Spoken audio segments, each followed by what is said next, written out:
My name is Nickel, Nickel, and most of us know that there is a lot more than what meets the eye when it comes to Five Nights at Freddy's. This is due to the franchise's sole creator, Scott Cawthon. So before watching the Five Nights at Freddy's Weird Facts video, understanding what came before may be even more interesting due to Five Nights at Freddy's cryptic nature. This video will focus on a series of events that led to the game's creation and how a lot of these events were intertwined with religion. The purpose of this video is in no way for or against anything religious, it's just an interesting backstory behind Five Nights at Freddy's, and that backstory just happens to have a religious driving force. Since there is only one creator of Five Nights at Freddy's, that is the perspective that this will come from. So let's rewind time and start with Scott Cawthon.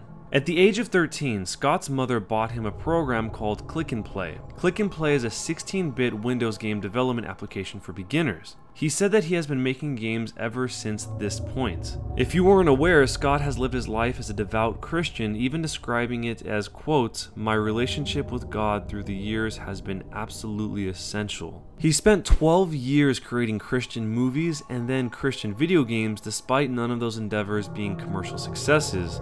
He believed that God wanted him to create those things anyway.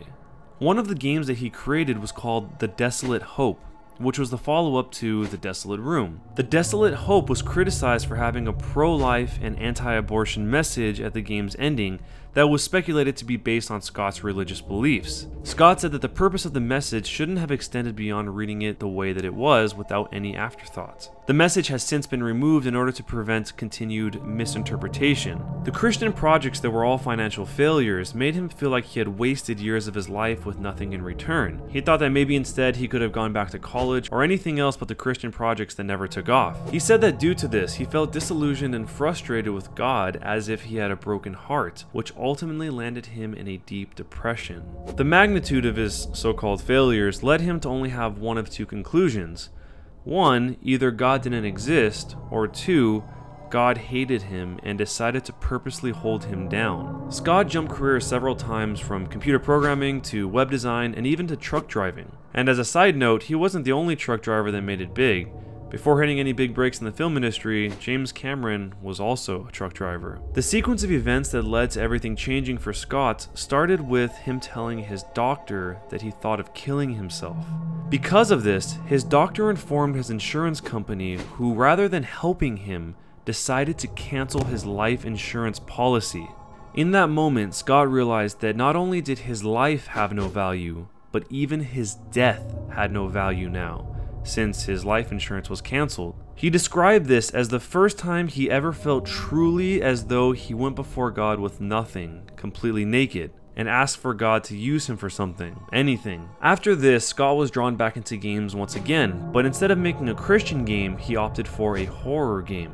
This was because a game that he had previously released called Chipper & Sons Lumber Co. had received feedback that the main character was creepy, like an animatronic character. Scott described his response to this as something snapping inside of him that made him realize that he could make something much scarier than the beaver if he actually tried and did it on purpose. Scott spent 6 months developing Five Nights at Freddy's alone. One of the challenges he came across was balancing the gameplay. He prides himself on excelling at balancing a game and boiling it down to 3 major aspects: practice, patience, and testing. Those are the tools he believes that are needed to truly balance a game's mechanics and gameplay. While developing the game, he also made a goal to keep the game simple, so that anyone in the world could play it regardless if they knew English or not. When asked if his Christianity translated into Five Nights at Freddy's and if there were any hidden Christian messages, Scott simply stated that no, and there are no hidden Christian messages within the game. He said that Five Nights at Freddy's is simply a horror game, without any intentional in-game Christianity. Perhaps this decision was partially influenced from the backlash that The Desolate Hope received for including what people thought was a Christian-based message at the end of the game.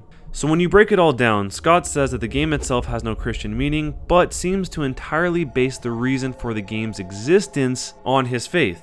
As we all know, Five Nights at Freddy's went on to be a huge success, and at the time of making this video, just the first Five Nights at Freddy's game alone brings in over $12,000 a day. That's years of hard work paying off, and on top of all that, he's also putting a lot of his efforts towards charity as well. Scott's reflection back on the journey that led to Five Nights at Freddy's release was based on the idea of not making success and money the goal. He said, quote, Doing that means God is going to have to work even harder to break you. Focus on Him and do what's right. If you get your heart right and live an honest life, God will grant you success, though it will come in different ways. If you humble yourself before Him, He will take care of you. Don't be like me and force Him to spend 20 years trying to get your heart right first. And all of this is what led to the Five Nights at Freddy's that we know today. A pretty crazy journey to get to this point, but there's a lot more to say about the game itself, which will be in Weird Facts Five Nights at Freddy's. If you have any Five Nights at Freddy's weird facts that you'd like me to include in future videos, leave them in the comments of this video or tweet me at @onickel. If you made it this far, that probably means you enjoyed the video, so don't forget to leave a like on this video to let me know that you did like it, and if you want to see more Five Nights at Freddy's content.